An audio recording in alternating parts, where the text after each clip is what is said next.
Hola, ¿qué tal?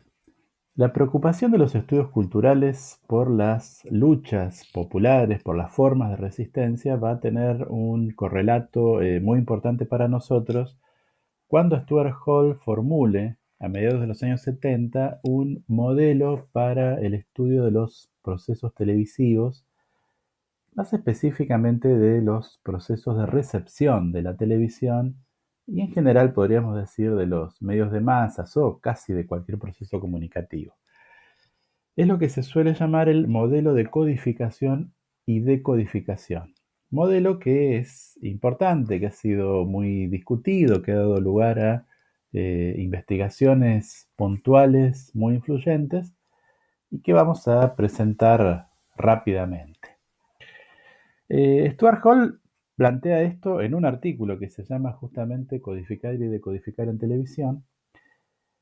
Y lo que plantea fundamentalmente es una crítica o un rechazo a los modelos comunicativos que tienen una base o un fundamento lineal o un esquema lineal. Los modelos de efectos o de estímulo-respuesta. Si ustedes lo miran, acá lo tienen en la pantalla, el esquema que él incluye en su artículo, bueno, ustedes pueden pensar que es bastante parecido a muchos otros modelos, como el modelo que plantea, bueno, que hay un emisor, un receptor, un mensaje, un código, un referente, un canal. Es el modelo de la teoría matemática de Shannon. Pero en este caso él plantea algunas cosas diferentes. A ver, empecemos por el lado izquierdo del esquema, donde aparecen unas relaciones de producción. O sea, lo que señala es que, que la realidad no puede ser transferida de manera directa por el medio de comunicación. Él dice, una historia tiene que transformarse, perdón, la historia tiene que transformarse en relato. Él juega con esas dos palabras que en inglés son muy parecidas, ¿no? History, story. O sea, la historia tiene que transformarse en un relato que pueda ser contado. Él está pensando en la televisión informativa, en las noticias, en los programas de noticias. Entonces lo que plantea es que para producir un relato informativo, una noticia, bueno, se hace en un contexto determinado. Ese contexto incluye muchas cosas. Los intereses del medio de comunicación, las situaciones políticas y las relaciones políticas, los conflictos laborales entre los dueños de los medios y los trabajadores, si los hubiera, las formas específicas en las cuales se ha constituido la profesión periodística y la manera de manipular su material, que es la información. A ver, una investigadora que yo ya mencioné, que se llama Gay Tushman, eh, escribió en un momento un artículo bastante importante que se llama La objetividad periodística como ritual profesional. Eh, ¿Qué es lo que dice ahí? Bueno, a ver, ya sabemos que la objetividad no es posible en los medios de comunicación ni en ningún proceso comunicativo.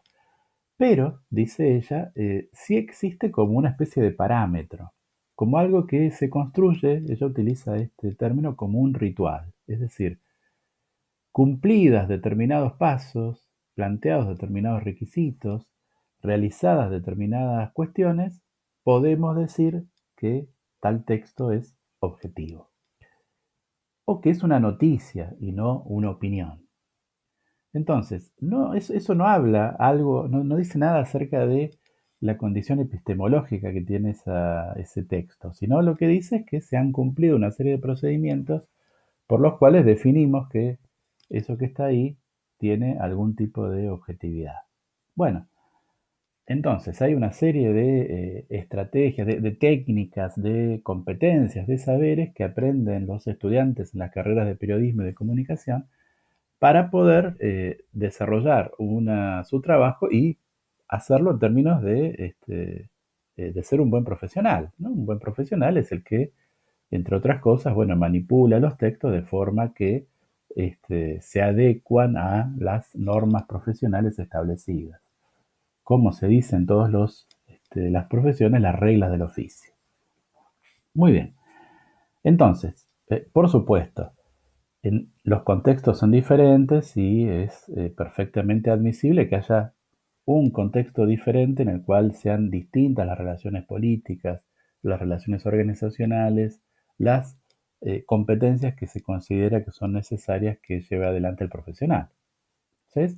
Eso es contingente.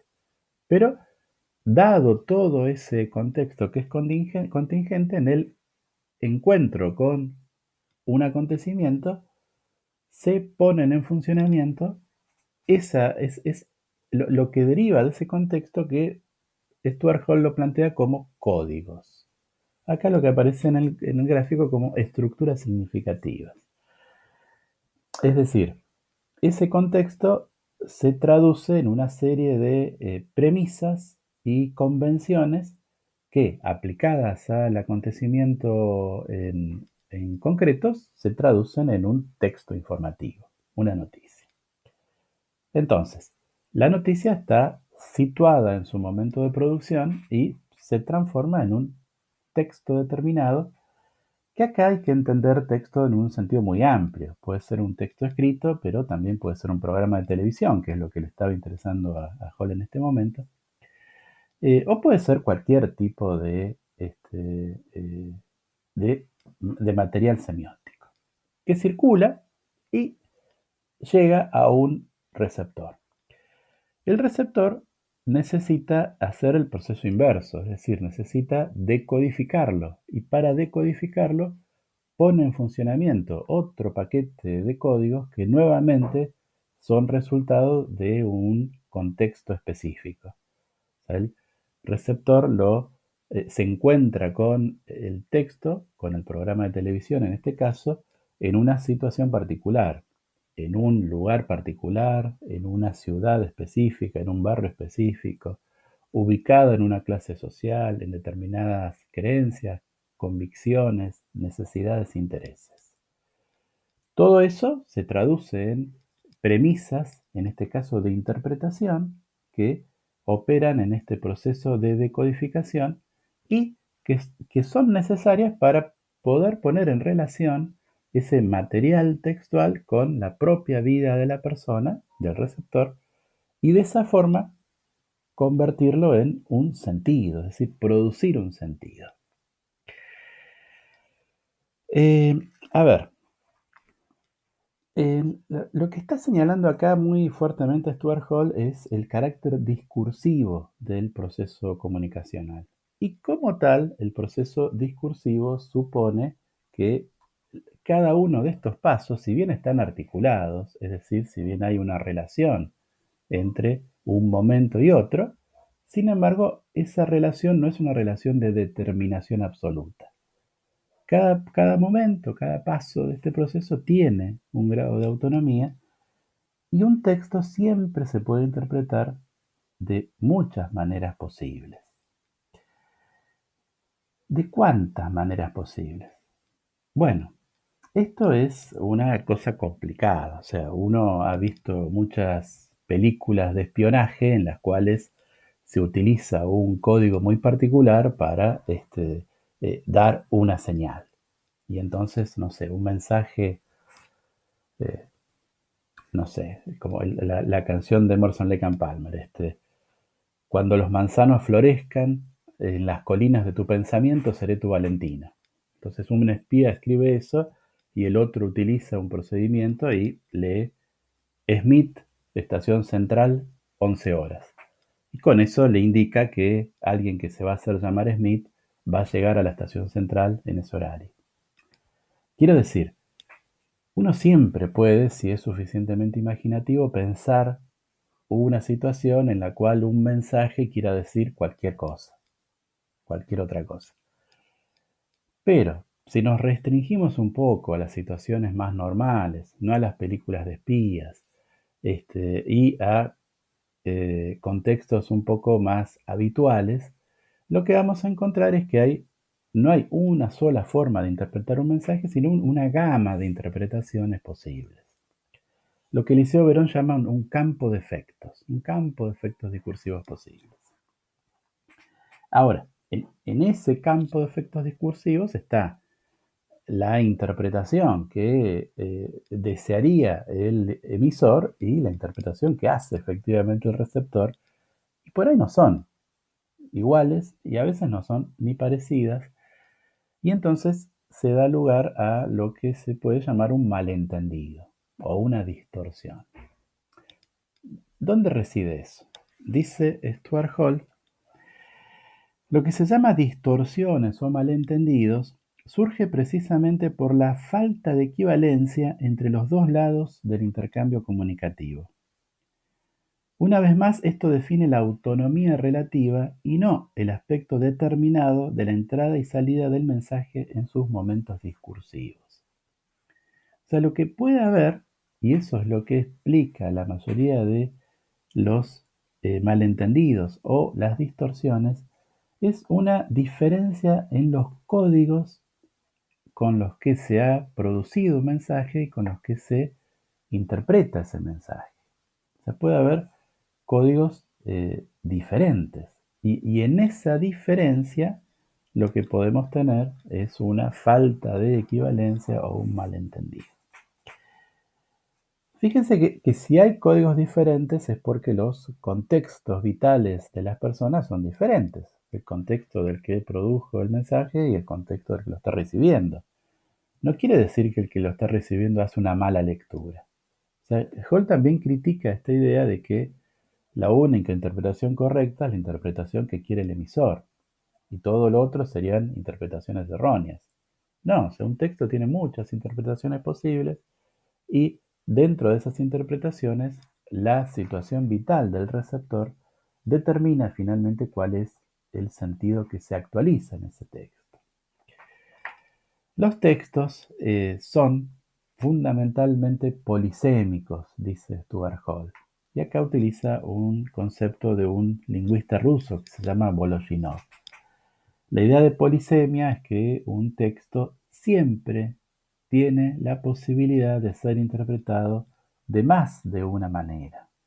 No hay una sola forma en que se interpreta un texto, sino que hay muchas formas posibles de interpretarlo, polisemia, muchos sentidos posibles. Y por lo tanto, lo que sucede en el momento de la recepción es la actualización de una de esas posibilidades de sentido que contiene el texto. Hay un correlato con esto y es que no hay forma de estudiar un proceso de comunicación que no sea teniendo en cuenta de alguna forma ese momento final que es el momento de la interpretación. Que dice Hall, es un momento, pero es el momento crucial, porque es el momento en que efectivamente, o dice él, en que se efectiviza el sentido, en que se hace efectivo el sentido. O sea, hasta ese momento, hasta que alguien no se encuentra con el programa de televisión e interpreta algo de ese programa, hasta ese momento uno podría decir es todo abstracto. No es un proceso de comunicación. Recién es un proceso de comunicación cuando una persona en concreto se encuentra con ese mensaje, con ese texto y lo interpreta de una manera puntual o específica. O sea, lo que nos lleva a una especie de enseñanza metodológica, podríamos decir, que a veces nos separa a la gente del campo de comunicación de otros campos como el de las letras y la lingüística, en el cual tienen tendencia habitualmente a limitarse a un análisis textual. Bueno, para la gente de comunicación, el análisis textual casi nunca es suficiente o por lo menos no es suficiente para poder decir algo acerca del sentido creado en ese proceso. Para poder decir algo acerca del sentido que se crea, hay que hacer algo, hay que analizar de alguna manera qué es lo que hacen los receptores con ese texto, con ese mensaje. Bien. Hay otra cuestión. Veamos. a ver, ¿qué tienen ustedes ahora en la pantalla? Bueno, alguno seguro que va a decir como primera respuesta un perrito, ¿sí? En este caso un perro salchicha. Pero es cierto eso. Bueno, un artista muy conocido en esta obra que se llama Matisse, puso de manifiesto que en realidad no había un perrito al lado, en la foto de al lado, en la foto precedente. ¿Qué hizo Matisse? Bueno, dibujó una pipa y escribió abajo, esto no es una pipa. ¿Por qué no es una pipa? Bueno, porque no es una pipa, es el dibujo de una pipa. Una cosa es la cosa real, digamos eso por ahora, siempre la palabra real es complicada, pero una cosa es la cosa real y otra cosa distinta es la representación de esa cosa real. Incluso los signos icónicos, dice Stuart Hall, están codificados. Hay formas en las cuales, eh, el, por ejemplo, el ángulo de la cámara para tomar una foto, para hacer una imagen de vídeo, dice algo acerca del objeto que está representando. No es lo mismo, uno, no sé, tiene un político y le saca una foto para publicar en el diario. No es lo mismo hacerla desde un plano inferior, que sería contrapicado, o superior en picado. En un caso da una impresión de realce, en otra de minimización. Entonces, con ubicar la cámara en distintos lugares, ya nos da una idea diferente acerca del objeto. Y todo eso no es algo para nada natural, sino que es algo que hemos aprendido. Hemos aprendido en nuestra socialización, en mirar muchas fotos, en mirar muchas películas, hemos aprendido los códigos de las imágenes gráficas, como también, por supuesto, hemos aprendido los códigos del lenguaje escrito. Ahora, esos códigos, si bien todos son convencionales, es decir, no hay una base natural de la significación, siempre es algo que es producto de una convención y por lo tanto que está sujeto a una sociedad que creó esa convención y a un momento histórico, a una contingencia por la cual esa convención existe. Sin embargo, están, diría Laclau hablando de lo mismo, sedimentados de forma diferente. Hay cosas que son contingentes, que son sociales, pero que están en un nivel casi como que las consideramos como naturales, y hay cosas que son más evidentemente motivo de polémica, de discusión, de diferencias en la interpretación. Y a veces una cosa que en un momento está en el nivel de lo naturalizado, emerge y se hace discutible, o puede pasar lo contrario. A ver, si hace 50 años yo iba a la verdulería y decía, bueno, a ver, necesito 1 kilo de tomates porque mi mujer me lo pidió, no hubiera pasado nada. Hoy yo digo lo mismo y ya no es exactamente igual porque, bueno, ¿por qué hablo de posesivo para hablar de mi esposa? ¿No habría otra forma mejor de decirlo? ¿No tendría que decir mi esposa o llamarlo por el nombre o decir mi compañera o de otra manera? Bueno, entonces eso en un momento estaba en el nivel sedimentado de lo que no se discutía y en este momento es algo que se discute. Eh, Esa es, dice Hall, la distinción entre denotación y connotación. No es exactamente la que uno aprendió en las clases de literatura del secundario, en la cual la denotación refería a aquello que es el significado literal, como si fuera una relación directa con la cosa, y la connotación una cosa un poco más subjetiva o contextual o relacionado con un momento y con una situación. Bueno, él dice, también la denotación, si uno escarba mucho está relacionada con una operación contingente, pero en un momento determinado de la historia eso es como que no está en el horizonte, y en cambio está sí el nivel de la connotación, que es el nivel más específicamente propio de la lucha política. Es decir, es la manera en que la política o la lucha política interviene en el lenguaje.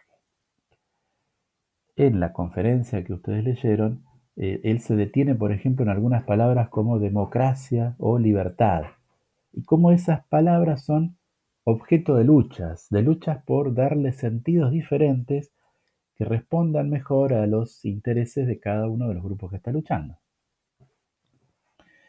Bien, entonces, todos los signos son potencialmente polisémicos, pero, dice Hall, eso no quiere decir que, que las formas de interpretación de un texto sean todas iguales.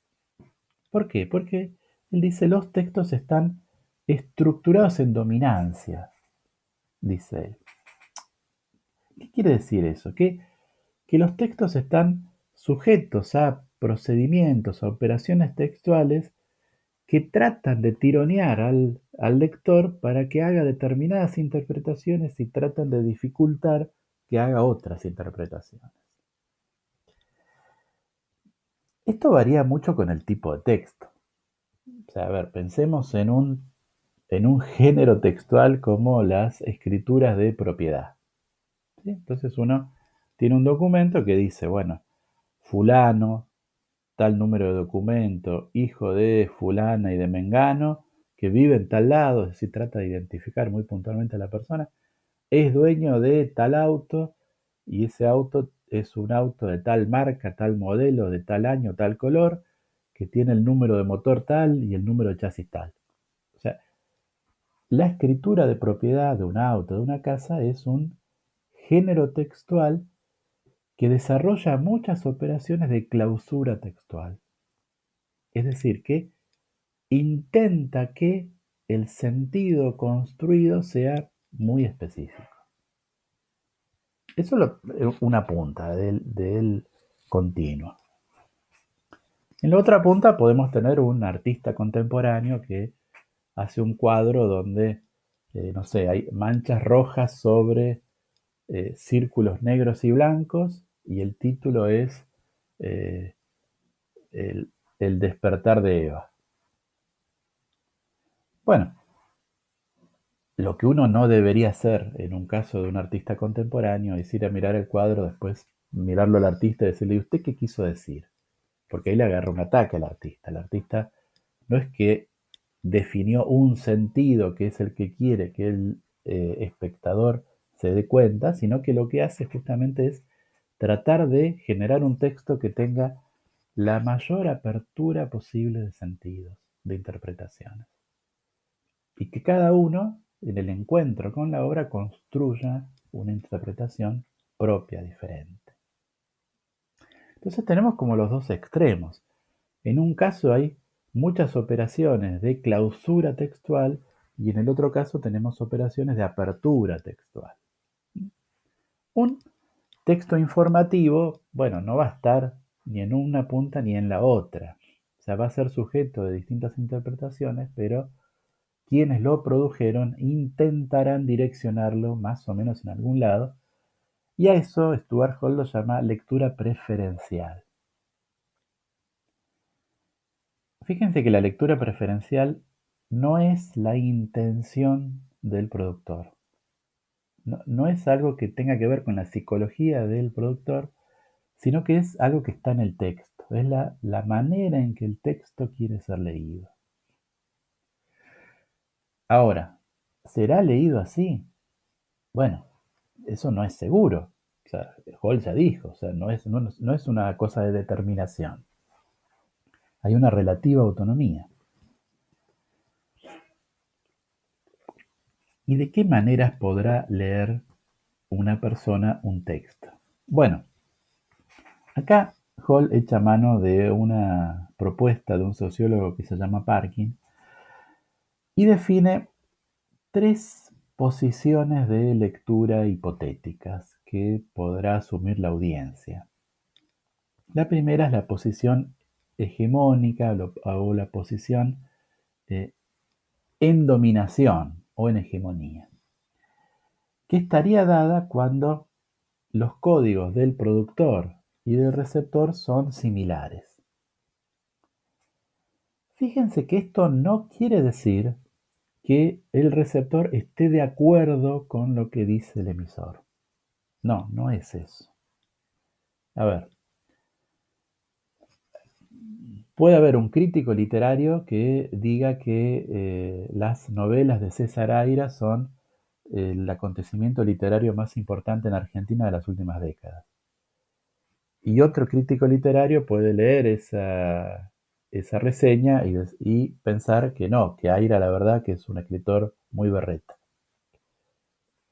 Pongo el ejemplo a propósito, porque los críticos literarios actuales, algunos piensan que Aira es lo más grande que hay y otros piensan que es un farsante, o casi.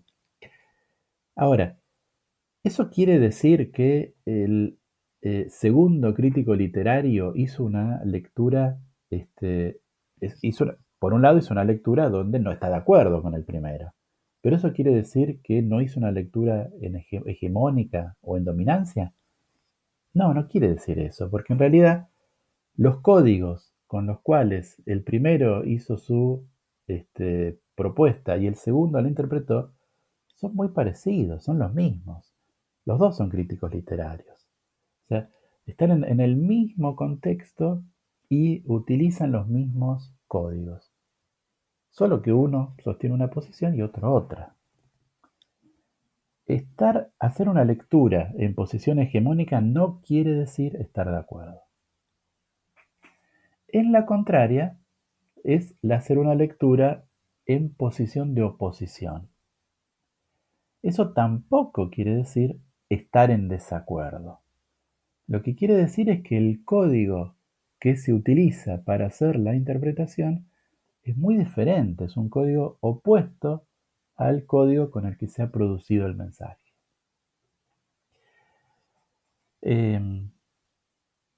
No sé, un político puede dar un mensaje diciendo que la responsabilidad fiscal exige incrementar las tarifas y el receptor interpretar, bueno, esa es la forma en que las empresas hacen su negociado. Entonces, no es solo ni meramente que se opone, sino que interpreta desde un código diferente al del emisor. En el medio, la posición intermedia es lo que Stuart Hall llama una lectura negociada. Y él dice, es cuando se está de acuerdo en lo general, pero no en lo particular. O sea, o cuando la interpretación es coincidente en códigos en lo general, pero no en lo particular. Y entonces yo puedo, con un mensaje parecido del mismo político del ejemplo de recién, puedo pensar que, bueno, que sí, que es necesario que haya más responsabilidad fiscal, que el gobierno no tendría que emitir tanto, pero por otro lado, eso es lo general, por otro lado puedo pensar que los sueldos de los docentes universitarios están atrasados y que merecemos un aumento, lo que por supuesto va a impactar en el déficit del gobierno. Entonces, interpreto de una manera o con un código lo general, interpreto de otra manera o con otro código lo particular. A eso Stuart Hall lo llama un tipo de lectura negociada. Quien va a llevar adelante el principal proyecto de investigación a partir del modelo de codificación y decodificación es otro investigador que se llama David Morley. Morley es un autor importante de las últimas décadas y esta es su primera investigación relevante. Lo que hace es una aplicación del modelo de codificación y decodificación para el caso de un programa de televisión específico de la BBC que se llamaba Nationwide. Bueno, ahí tienen una imagen de este programa bastante peculiar, la imagen con esa planta, ese gomero ahí al lado del presentador. Bueno, este era un programa de televisión de la de la televisión pública inglesa, que no era un programa explícitamente político, sino que era más bien un programa de la tarde donde aparecían noticias, informaciones de política, de economía, pero también del espectáculo, el deporte, chimentos. Eh, Como bueno, algunos programas que hay hoy a la tarde en la televisión. Una primera cosa a destacar tiene que ver con justamente con la elección del programa. Porque David Morley lo que señala es que, a ver, que todos los programas son políticos, pero que hay algunos programas o algunos textos o algunos conjuntos textuales que funcionan como la base de lo político. O sea, que trabajan en el nivel del sentido común. Cuando pienso en esto que dice Morley, yo siempre pienso en el registro en el que se ha ubicado históricamente el programa de radio de Carlos Omar y ahora de sus hijos. Y cómo siempre se ha ubicado en el nivel del sentido común comodorense, que no es necesariamente tan común y que no es para nada equidistante en el espectro ideológico, pero es como la base sobre la cual se pueden establecer las diferencias políticas y que constriñe el espacio de la deliberación política. No se puede pensar cualquier cosa, no se puede decir cualquier cosa, porque ya hay cosas que caen por fuera de lo razonable. Es el sentido común, lo razonable, que está presente en este tipo de programas y que a Morley le interesa discutir justamente porque le parece que son relevantes en términos políticos. Bueno, eh, a ver, Morley realiza una operacionalización del modelo de codificación y para esto él plantea que hay que hacer dos tipos de análisis para poder llevar adelante la investigación. Un análisis de los textos y un análisis de las audiencias. Fíjense que esta cuestión es muy común. O sea, podemos plantear, bueno, a ver, comparar la agenda de los políticos y la agenda de los medios. Comparar dos cosas.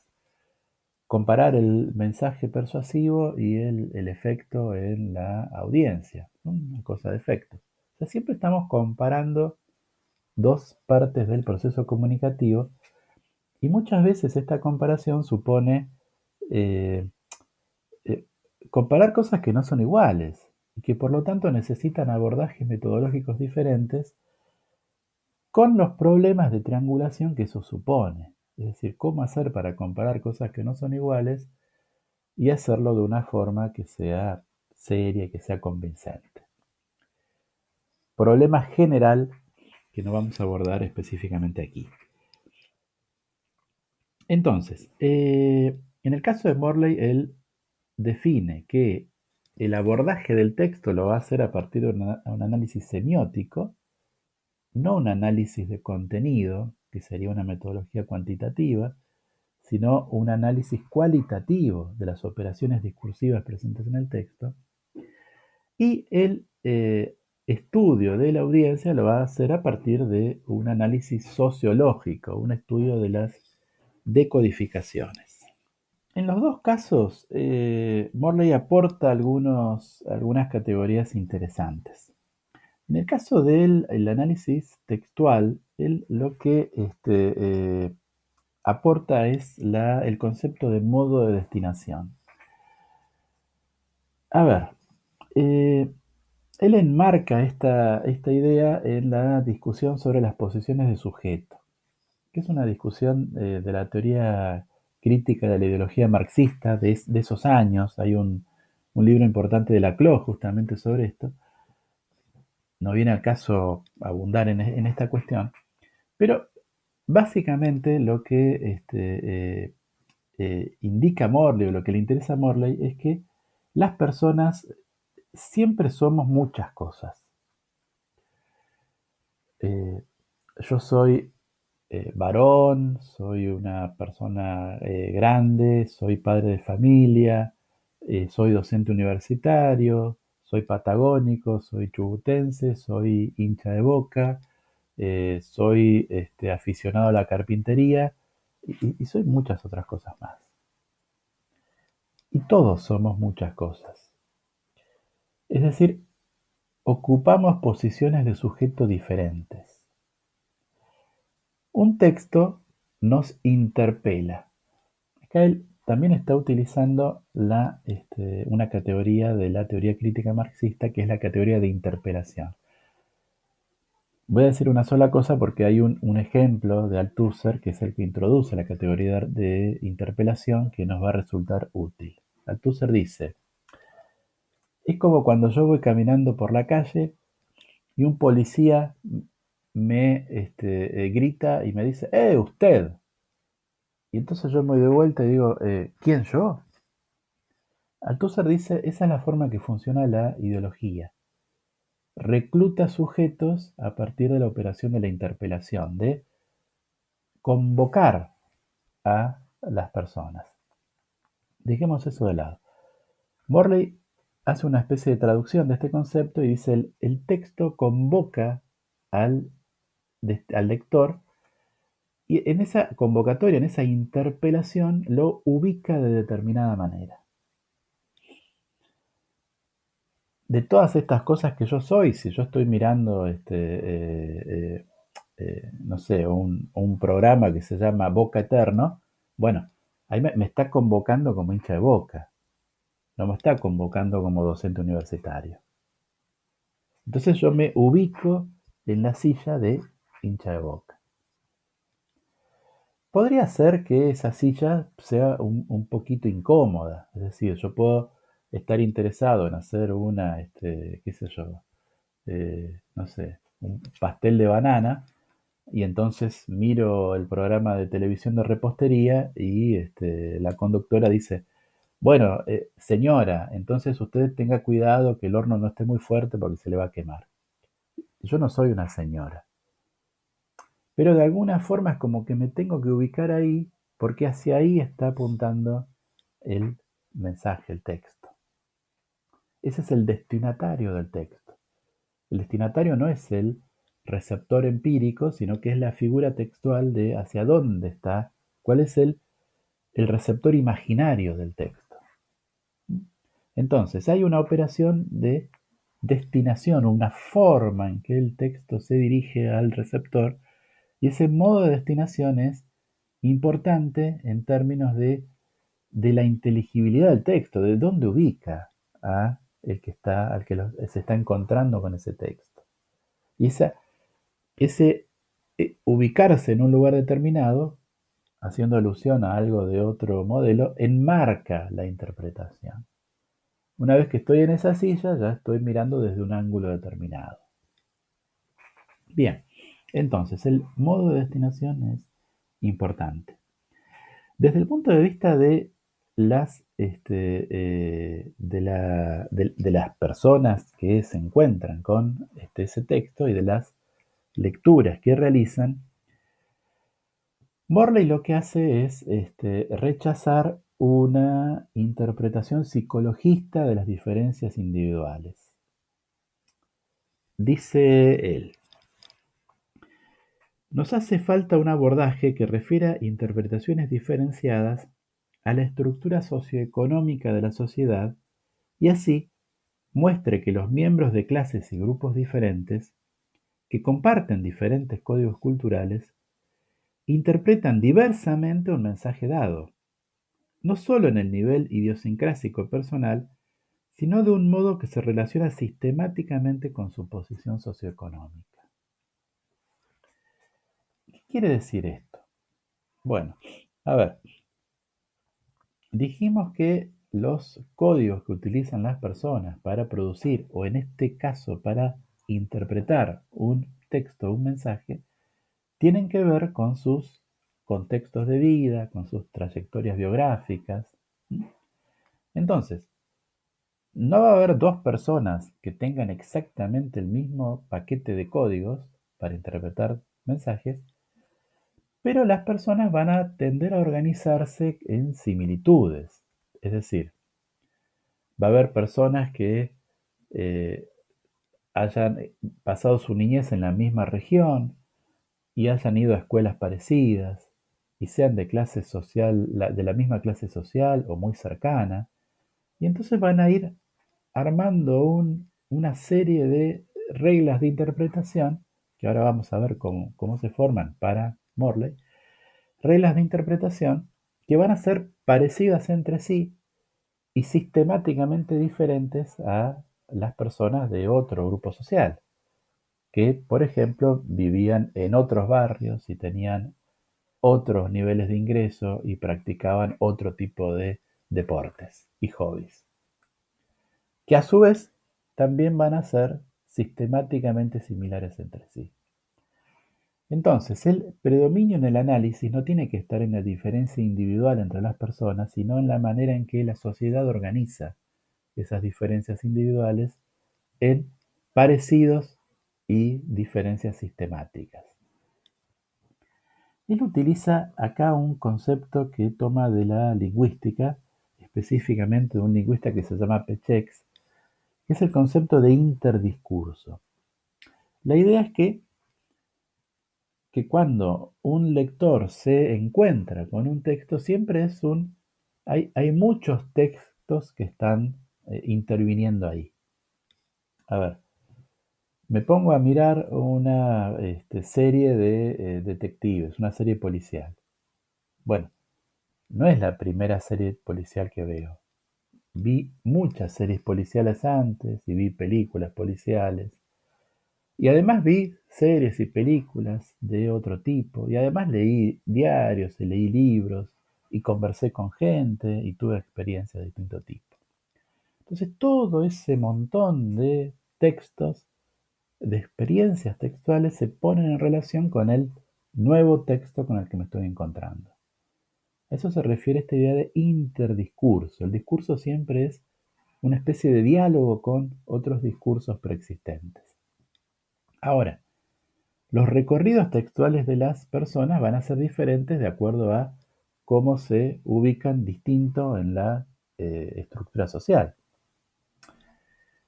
Puede ser que mi vecino y compañero de escuela de toda la primaria no tenga exactamente los mismos recorridos textuales que yo, pero va a tener algunos parecidos. O sea, va a haber muchos que hicimos lo mismo o muy parecido.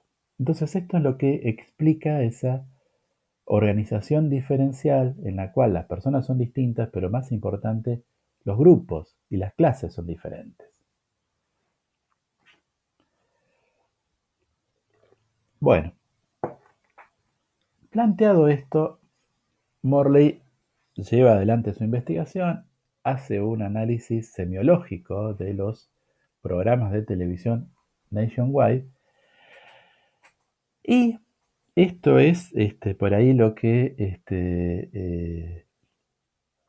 nos importa más, es la manera en que estudia a los receptores y lo hace utilizando la metodología de los grupos de discusión, una metodología muy utilizada. En concreto, ¿qué hace? Bueno, selecciona algunos programas de en el que había puesto el foco, Nationwide, los graba, se va con un televisor y en esa época, videocasetera, a lugares donde la gente ya estaba reunida. Él utiliza para eso grupos de estudiantes diversos. Eh, de ciclos más formales o menos formales. Hay un grupo de delegados sindicales, por ejemplo, que estaban haciendo un curso. Otro grupo de capacitación de una empresa, otro grupo de estudiantes de arte. Bueno, ¿por qué utiliza estudiantes? Porque los estudiantes ya se juntaban para hacer sus cursos. Entonces lo que hace es convencerlos de que le dediquen una hora de tiempo y donde están reunidos les pone el televisor, les proyecta el programa, el capítulo del programa y después discuten sobre el programa y él registra esa discusión. Lo hace con grupos de distintas características y que él ubica en posiciones estructurales diferentes o no tanto en clases sociales diferentes, sino más importante en subculturas diferentes. El concepto de subcultura, como ustedes vieron, es importante para los estudios culturales. Refiere tal vez más que a las clases, a las fracciones de clases. Ahora, lo que encuentra en esta investigación es que no hay una relación directa entre las posiciones en la estructura social y el tipo de lectura que realizan las personas si uno organiza esas lecturas como lecturas de oposición, lecturas negociadas, lecturas dominantes. Él encuentra que no hay una relación directa y entonces se pregunta, y acá estamos a comienzos de los años 80, si la clase social tiene todavía la capacidad explicativa que podría haber tenido muchos años antes. Y entonces Morley va a ser mucho más receptivo en investigaciones siguientes a otros factores que traten de mediar en las interpretaciones o que traten de explicar las interpretaciones diferenciales, factores como la etnia, el grupo étnico y el género. O sea, va a aparecer una cosa muy importante, ya no tanto en la distinción respecto a cómo personas de distintas clases se posicionan frente a un texto, sino cómo personas de distintos géneros se posicionan frente a los consumos textuales y a los consumos de los productos mediáticos. Ahora bien, yo dije recién que la metodología es la de los grupos de discusión, pero hay una crítica que se le suele hacer a esta investigación y que el mismo Morley asume como una crítica y, de hecho, modifica su planteo en investigaciones posteriores, y es en relación a que la situación en la cual él hace que las personas vean los programas de televisión es una situación casi experimental. O sea, es casi un laboratorio. Eh, las personas no miran televisión así, no miraban televisión así en esa época, tampoco lo hacen ahora. O sea, mirar un programa de televisión en el aula después de la clase, bueno, es un experimento, no es una experiencia natural de mirar televisión. Y esa es una crítica que se le hace. Dice el mismo Morley: lo que obtuvimos al finalizar el proyecto Nationwide fue una serie de respuestas a un material que no necesariamente era importante para los encuestados. Es el programa que le hicieron ver. En efecto, si disponemos de una explicación de sus decodificaciones de ese material, fue porque se lo proporcionamos artificialmente. Quizás la pregunta más interesante sea esta otra: ¿qué material les interesaría ver y qué material no verían?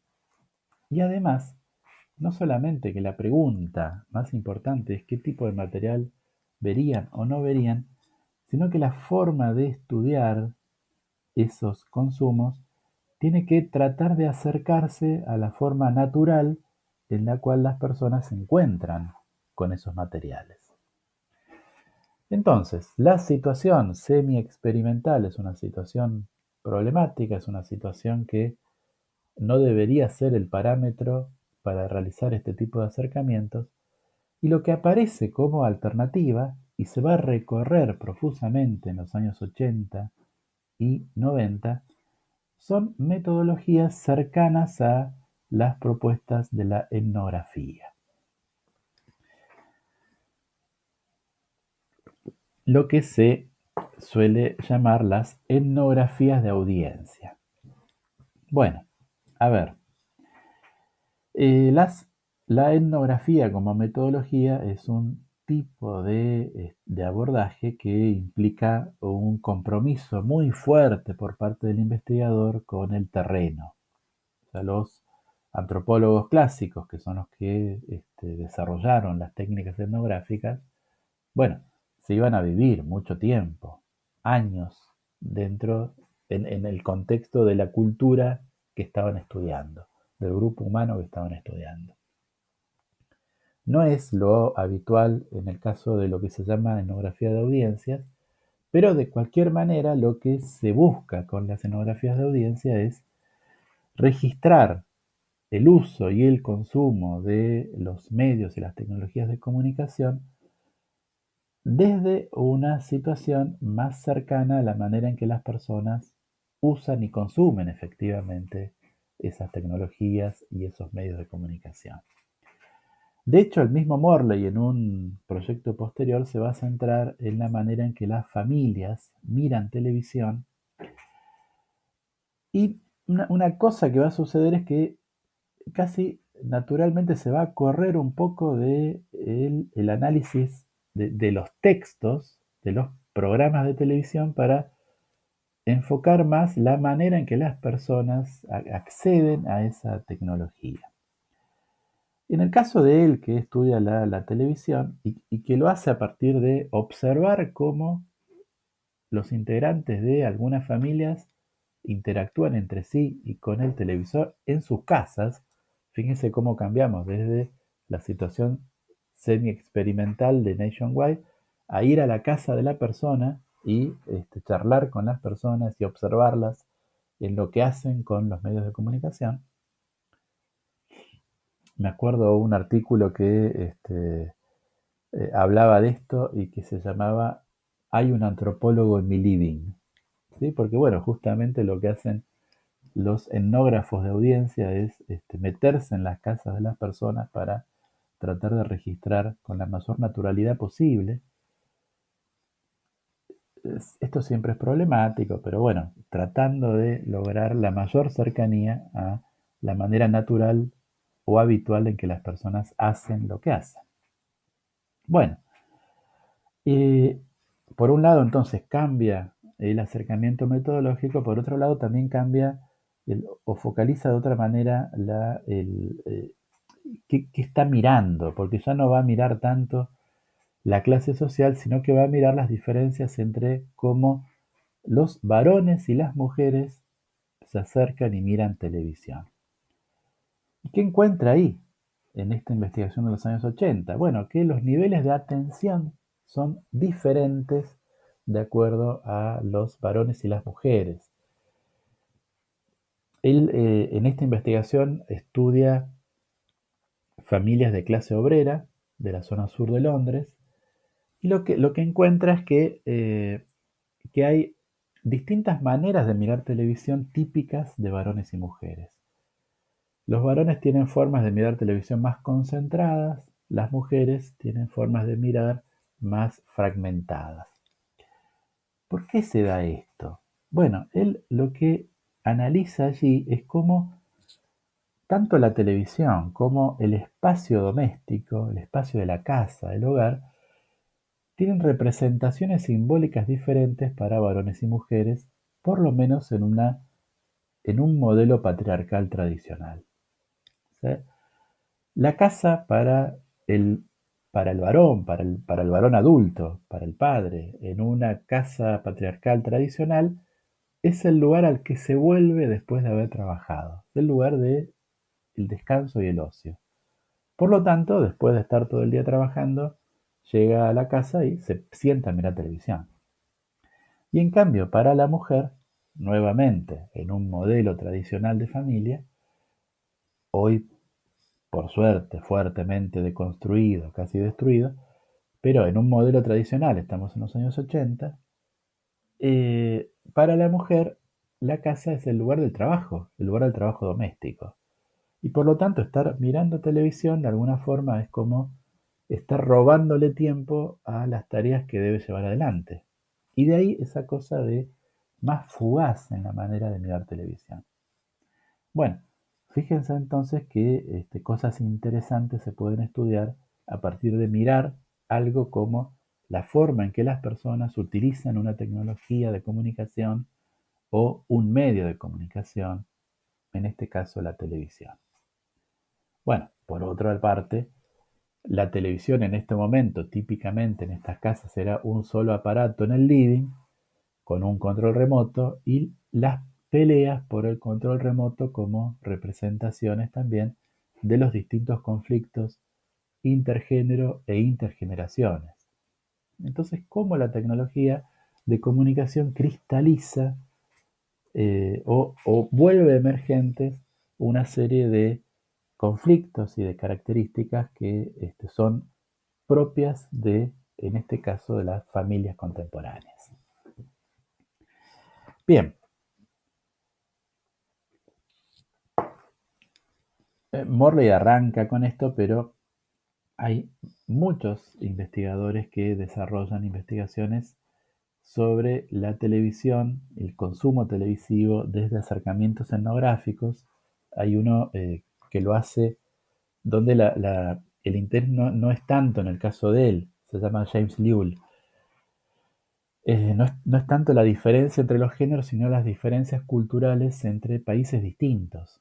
Entonces realiza etnografías de audiencia en países de distintos continentes y muestra cómo los contextos culturales, pero también políticos de cada país, se traducen en formas de visionado de la televisión diferentes. Bueno, acá es donde se da el encuentro con los estudios de comunicación latinoamericanos, porque a partir de la propuesta que Jesús Martín Barbero hace en De los medios a las mediaciones, él, pero otros investigadores de forma más sistemática, como por ejemplo Guillermo Orozco Gómez, un investigador mexicano, encaran en los años 90 una serie de estudios de audiencias de televisión. Así que hay una confluencia y ya en los primeros años 90 uno encuentra un conocimiento mutuo de investigadores ingleses e investigadores latinoamericanos e incluso publicaciones conjuntas. Hay alguna de Llull y de Orozco Gómez que ya es del año 92. Entonces fíjense que ya hay una confluencia allí. Bueno, en esta confluencia o en estas investigaciones que se hacen en los años 80 y 90 aparecen los aportes de otro autor que va a ser muy retomado y que va a ser muy influyente, y es el sociólogo francés Michel Desserteaux. Desserteaux había escrito un libro muy importante que se llama La invención de lo cotidiano, y ahí él lo que propone es la idea de que el consumo en general, porque en algún momento también analizan cuestiones como los usos culinarios, la manera de cocinar y de comer, o sea, eso sería el consumo llevado a su definición más precisa, pero bueno, no solo los consumos materiales, sino también los consumos culturales, son formas de producción. Son, dice él, formas de hacer, modos de hacer. Él dice, la cultura popular es un modo de hacer. La cultura popular no es un conjunto de contenidos, sino que es una manera de hacer cosas. Desserteaux propone una serie de conceptos y de metáforas muy interesantes. Me voy a referir solamente a dos. Una es la diferencia que él plantea entre estrategia y táctica, que son conceptos que toma de la disciplina militar, ¿no? O sea, de la manera en que se organizan las batallas, de la formación de los militares. O sea, ¿cuál es la diferencia entre estrategia y táctica? Bueno, estrategia es la planificación que se realiza de una acción militar cuando se tiene dominio del territorio. Y en cambio, táctica es lo que se hace dentro de un territorio dominado por el enemigo. Un enfrentamiento entre dos ejércitos es un enfrentamiento en términos estratégicos. Ahora, desarrollar una guerra de guerrillas se realiza en términos tácticos, o sea, lo que se hace dentro de un espacio que está dominado por el enemigo. Bueno, estos dos conceptos el Desertó los trae a las relaciones culturales. Y él dice, bueno, hay una cultura que está definida por los dominantes de una sociedad. Eso sería una cuestión estratégica. O sea, los dominantes plantean objetivos y llenan el territorio cultural con sus propias producciones. Los dominados, los sectores populares, las clases obreras, las clases subordinadas, no tienen esa capacidad de establecer el dominio del territorio, pero tienen la capacidad de utilizar de distintas maneras esos contenidos que están propuestos por los dominantes. Desarrollan tácticas. Esas tácticas son formas de posicionarse no exactamente en el mismo lugar que el dominante quiere, de correrse un poquito, o de interpretar mal, o de hacerlo con ironía, o de hacer un chiste donde el otro está hablando en serio. Es decir, una serie de pequeños guiños, de cositas que lo que hacen es desestabilizar un poquito lo que se puede el poder del dominante. Los sectores dominados realizan cazas furtivas, dice Desertó. O sea, la caza furtiva es la que se hace dentro de el territorio que es del otro, del terrateniente. Desertó utiliza acá una, o hace metáfora lo que Edward Thompson analizó concretamente en el eh, caso del siglo XVIII inglés, o sea, donde la política de cercar los territorios y convertirlos en propiedad de los terratenientes motiva que los campesinos se metan en esos territorios para cazar los ciervos que están destinados al aristócrata. Y no solamente para comérselos, sino como una especie de gesto de rechazo y de oposición, como una forma de enfrentarse al aristócrata cuando no hay mucho más que se puede hacer. Entonces también los sectores dominantes, cuando consumen, cuando se acercan a la cultura, realizan cazas furtivas, toman cosas que son propuestas por los dominantes y las transforman en cosas propias. Bueno, con estas ideas de Desertó, va a haber dos investigadores especialmente, voy a mencionar solo estos dos, que van a llevar adelante estudios de audiencias bastante interesantes. Uno es John Fiske. Fiske publica dos libros conjuntos en el año 89. Uno es teórico, el otro es una serie de abordajes empíricos. Uno se llama Leyendo lo Popular y el otro Comprendiendo lo Popular. Y en ese par de libros, él plantea su idea de que existen dos sistemas económicos diferentes. Uno es el sistema financiero, la economía financiera, y la otra economía es la economía cultural, dice él. La economía financiera es la que tiene que ver con el dinero, con la forma en que se hace ganancia, con que se distribuye la ganancia, el dinero, la riqueza en una sociedad, pero la forma cultural es la manera en la cual los distintos grupos también disputan sentidos y se apoderan o resignan sentidos y significaciones.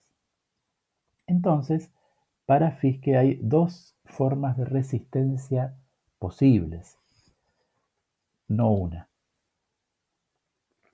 Una es la resistencia social, es decir, por ejemplo, un reclamo salarial, un reclamo que realizan los sectores dominados o subordinados para tratar de conseguir una porción mayor de la riqueza económica. Pero hay otra forma de resistencia que habitualmente no se considera y que es la que le interesa a Fiske, que es la resistencia semiótica. O sea, la manera en que las personas desarrollan luchas y formas de resistencia en el nivel de los signos, de los significados. Entonces, para él, el campo cultural es un campo de batalla semiótica. Idea que remite, y no es casual, a la idea que 15 años antes había propuesto Umberto Eco, la noción de la guerrilla semiológica, o sea, la idea de que en la deconstrucción de los sentidos que propone la cultura de masas, hay una lucha también, y hay formas de luchar. Dice Fisk, esta perspectiva ve la cultura popular como un lugar de lucha, pero aunque acepta el poder de las fuerzas del dominio, más bien se centra en las tácticas populares con las que estas fuerzas son enfrentadas, con las que se escapa de ellas o son resistidas. En vez de seguir exclusivamente los procesos de incorporación, investiga más bien aquella vitalidad y creatividad popular que hace que la incorporación sea una necesidad constante. En vez de concentrarse en las omnipresentes e insidiosas prácticas de la ideología dominante, intenta comprender las resistencias y evasiones cotidianas que provocan que la ideología tenga que trabajar tanto y tan duro para mantenerse a sí misma y a sus valores. Este enfoque considera que la cultura popular es potencialmente y a menudo realmente progresista, aunque no radical, y que es esencialmente optimista porque encuentra en el vigor y la vitalidad de la gente la prueba de la posibilidad del cambio social y de las motivaciones para llevarlo a cabo. Bueno, uno de los análisis más conocidos y más polémicos que hace Fiske es el que hace de la figura de Madonna.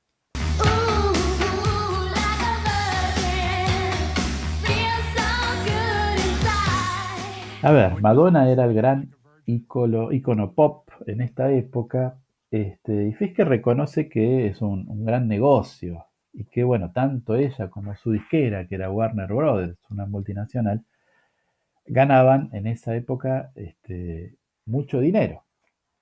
Pero se pregunta, bueno, eso es todo. O sea, y entonces trata de mirar, por un lado, a Madonna y a lo que propone Madonna, pero por otro lado, cómo eso puede ser resignificado por su audiencia, por una parte de su audiencia, que son las chicas fans de Madonna, que habitualmente, dice, son mostradas como si fueran dopadas culturales. Pero esta no es la misma manera de mirarla. O sea, Fiske dice, bueno, si estas chicas están identificándose con esto, es porque tiene que haber brechas en la imagen de Madonna y porque entonces podemos considerar a Madonna y a su imagen como sede de luchas semióticas. ¿Luchas semióticas entre qué y entre quiénes? Bueno, dice Fiske en su insisto, influyente pero polémico análisis, que Madonna es la sede de una lucha entre el control patriarcal y la resistencia femenina, entre el capitalismo y la subordinación, entre los adultos y los jóvenes.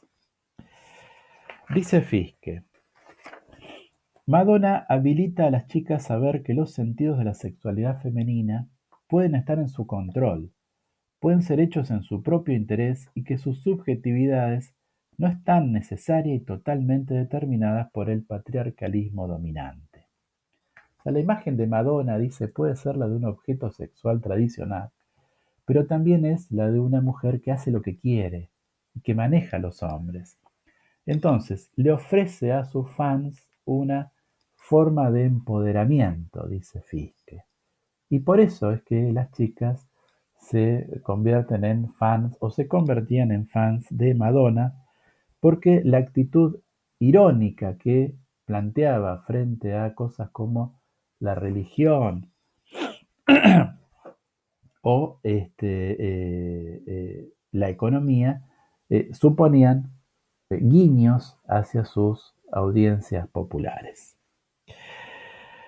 Bueno, entonces, fíjense cómo acá está muy presente la propuesta de Certeau. O sea, esta idea de que en un territorio que está dominado por los dominantes, que es el territorio de la industria cultural, donde hay un producto con el que la industria gana muchísima plata, sin embargo, hay formas de hacer, formas de apropiarse de esos sentidos que tienen utilidad para los propios proyectos de los integrantes de una clase subordinada.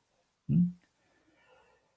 Esta idea va a ser, va a estar presente también de una forma explícita en un autor que a comienzos de los años 90 publica su primer libro importante, autor con el cual con el que nos vamos a volver a encontrar hacia el final de esta materia, que se llama Henry Jenkins. Jenkins publica un libro en el año 92 que se llama Cazadores furtivos de textos. Está traducido muy mal en la edición en castellano como pirata de textos. Pero la idea no es la piratería, sino la caza furtiva. Bueno, o sea, el homenaje a Desertó es explícito. Ahora, ¿qué es lo que analiza en este libro Jenkins? Bueno, no analiza cualquier tipo de consumo cultural, sino los consumos que hacen los fans y algunos fans específicos, que es lo que él llama los fans de los medios de comunicación o los fans de la industria cultural. Cosas como los trekkies. Y él analiza las identidades de estos fans como ejemplos de caza furtiva. Entonces, lo que plantea respecto a los fans es que si bien los estereotipos que se difunden acerca de ellos los plantea como personas estúpidas, infantiles y eh, sin una personalidad propia. Sin embargo, cuando uno se encuentra con ellos, los estudia, los analiza, lo que se encuentra es que son manipuladores de significados muy hábiles, dice Jenkins, y que además producen sus propios textos a partir de las cosas que le propone la industria cultural. Jenkins es uno de los primeros que pone foco, por ejemplo, en la fanfiction, en la ficción de los fans, donde los fans ponen en situaciones a los personajes de sus series favoritas, en situaciones que están más allá de la propuesta que hace la producción televisiva. Típicamente, por ejemplo, en un tipo de literatura que es bastante específicamente de mujeres, llevar a los protagonistas de una serie de televisión a una situación erótica que está más allá de la propuesta que realiza efectivamente la serie en su texto. ¿Por qué? Bueno, poner a jugar a los personajes en función de los intereses, los deseos, las necesidades del propio colectivo de fans. Eh, el programa de televisión, bueno, Star Trek, es casi una excusa para la organización de una comunidad con intereses propios que a veces coinciden con los intereses de la industria, pero a veces no. Y donde los fans son espectadores especialmente activos porque pasan muy fácilmente al registro de la producción.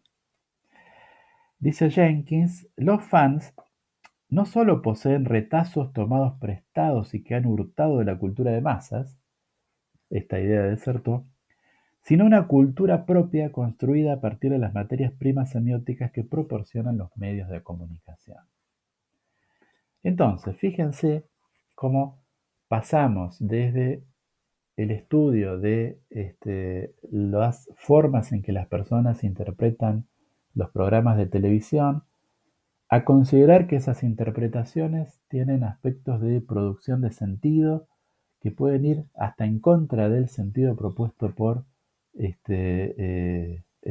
por los dominantes, a eso que Hall llamaba la lectura preferencial, y terminamos en esto que es ya grupos de personas que toman ese material y lo convierten en insumo para convertirse ellos a su vez en productores textuales. Estamos a las puertas, y por eso nos va a interesar Jenkins después, del desarrollo de una cultura participativa, donde no importa solamente el consumo, sino una cosa cada vez más indiferenciada entre el consumo y la producción textual.